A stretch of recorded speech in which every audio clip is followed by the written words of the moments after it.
You ask Tiger to solve. This deals with linear equations with one unknown.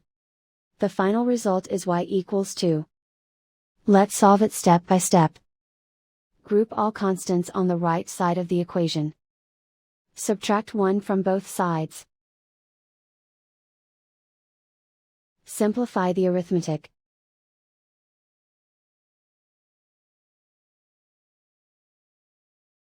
Isolate the y. Multiply both sides by inverse fraction 2/1.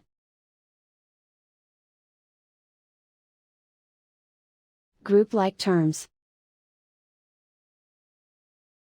Multiply the coefficients. Simplify the fraction. Simplify the arithmetic. And so the final result is y equals 2.